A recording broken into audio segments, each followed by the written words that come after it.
Wayne County in paying tribute to its honored dead. I have titled this speech, "The Walking Wounded and Dead." General George S. Patton remarked, "It is foolish and wrong to mourn the men who died. Rather, we should thank God that such men lived." I agree with General Patton, and I thank God that such men and women lived. Remembering them is a promise of a debt that we can never repay. Today we honor our brothers and sisters because they raised their right hand, pledging to defend and protect our great United States of America. We remember those who gave their lives, the ultimate sacrifice while serving our great country. We don't know them, but we owe them because they gave all. The names of these brave Wayne County heroes are engraved on the monument behind me. There are 300 names. Take time, read their names, remember them. Honoring Gold Star families is often a forgotten act. Gold Star families also gave a part of them. When a son or daughter, brother, sister, husband, wife, father, mother, uncle, aunt, nephew, niece died while serving in the military. Take time to remember the Gold Star families because a piece of them died too with each fallen hero. I joined the United States Air Force in 1969 following my high school graduation and the horrific Tet Offensive in Vietnam. Many of the boys, were being drafted, and many joined because their friends were drafted into the military. We all had World War II fathers and mothers. Going to Canada to avoid the draft was not considered in my circle of friends. I volunteered when many of the young boys were forced to enlist. I volunteered because I believed in freedom, in patriotism, and I knew that my military service was a means to obtain a college degree through a GI Bill. I grew up in a small little town that borders Pittsburgh, Pennsylvania, and yes, I do still bleed black and gold. Yes, there is more than one Pittsburgh in our nation. And when I told someone in basic training, that I was from Pittsburgh, she said in a very slow Texas drawl, "Is that in Texas or the United States?" Woo! Culture shock, trust me. I learned quickly you don't mess with Texans. This day of remembrance was originated after the Civil War. In 1868, General John Logan recognized that there were women who decorated the graves of the fallen Union soldiers. They laid springtime flowers on the graves and placed perennial plants among the tombstones. General Logan issued an order designating May 30th as a day to decorate graves of the fallen soldiers. The end of May was chosen because that's when the springtime flowers were in full bloom and in abundance. It was called Decoration Day until 1970, and most of us call it Memorial Day, but many of us still remember Decoration Day, the day to remember the fallen. In 71, the date was changed to the last Monday of the month to make it a 3-day weekend. Nice go. In fact, the beautiful iris plant was nicknamed a flag because of the way the delicate petals of that flower flutter in the wind atop the fallen soldier's grave. This flower continues to grace the cemeteries, and they are still referred to as flags by many of the older generation. Earlier this month, my husband and I joined the Vietnam Veterans of America to place American flags on graves of veterans in the cemetery. We saw many tombstones graced with the delicate, colorful perennials, the irises. We watched as their petals still resemble the flag. We placed American flags on each veteran's grave, whether they died in battle or a sterile hospital room at the age of 99. Why, you ask? Isn't this a day just to remember battlefield dead? After raising your hand and pledging an oath of service to our great military, something dies inside of every man and woman. They turn into a soldier, a sailor, an airman. Childhood ends. Ties to home and family are tucked quietly into that private place in the heart. A different frame of mind overcomes and overwhelms the boot recruit from a small town in Ohio like Worcester, or a city kid from New York, Los Angeles, Miami, or even Pittsburgh. They will never be the same. And I ask the veterans in this crowd, do you agree with that statement? I see many head shakes.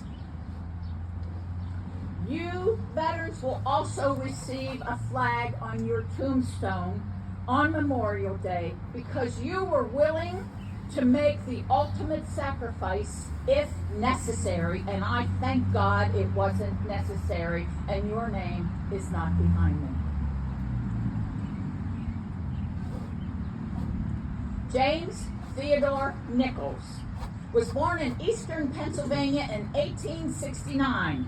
He is my husband's grandmother's grandfather, my husband's great-great-grandfather. And I refer to him as J.T. Nichols. He was married in 1860 to his childhood sweetheart, Mary Baugh, and in June of 1861, at the age of 22, he mustered in to the 1st Pennsylvania Reserve's 11th Regiment, Company G of the Union Army as a musician. James Theodore Nichols was not a warrior, yet he survived 18 battles, even 4 battles that saw the most casualties. Second Bull Run, Gettysburg, the Wilderness, Spotsylvania, some of the bloodiest battles of the war between the states.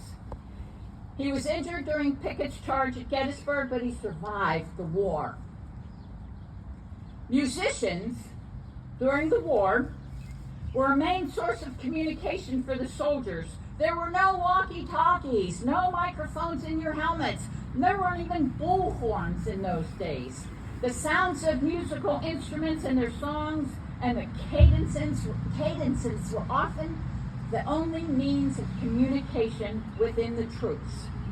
There was the bugle blast to wake you up in the morning. There was the drum's steady beat to help with the marching. The shrill sound of a fife to alert the troops. And the sad, soulful sound of a bugle at the end of a long day of fighting. Musicians carried no weapons. A quirky quote that I read at Gettysburg regarding the drum corps was, "We toot, we don't shoot."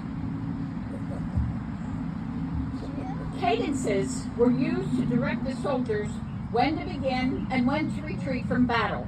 The sounds from the musical instruments were directives from the generals to the troops, signaling the troop movement, the strategies, and the commands. And then, in the evening, both North and South heard melodies from home which soothed the souls of the war-torn men around the campfire at night. During many battles, all battles, the musicians were ordered to assemble near the surgery tent, the doctor's tents. Loud, feisty music, dance music, sing-alongs were played to lift the spirits of the wounded and to attempt to drown out the horrifying screams during amputations and other surgeries. The cries and shouts of the wounded mingled with the tunes that were more suited to dances and courting of the day, and that created a gruesome, horrific, and morbid setting. And when the fighting subsided, and the muskets were silent, and the hand-to-hand combat in the Civil War ceased, it was the job of the musicians to transport stretchers into the spent battlefield to retrieve the wounded. They gathered body parts from the bloody fields and the forests into these large canvas tent tarps to drag them back to a communal burial plot with the other lost limbs from the surgical tents. J.T. Nichols and his highly skilled band of musicians picked up body parts that were still dressed in Union blue.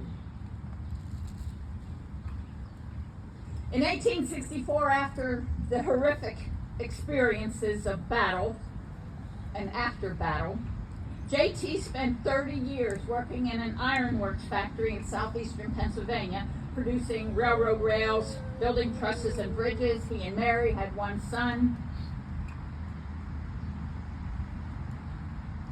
In the late 1880s, 25 years after the Civil War and its horrifying atrocities, the retired J.T. Nichols picked up a paintbrush and he painted watercolor scenes that were popular back in the day.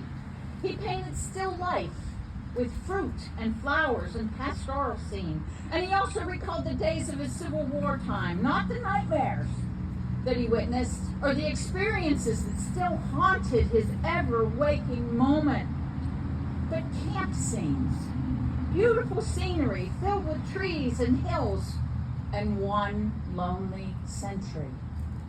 He painted the contents of his haversack: tobacco, pipes, cigars, matches, and a knife.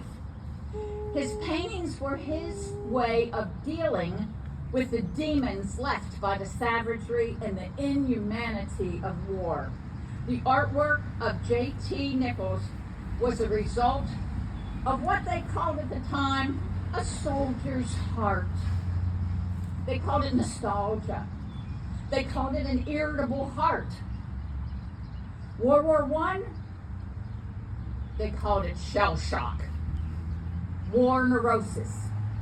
World War II, named it battle fatigue, combat stress reaction.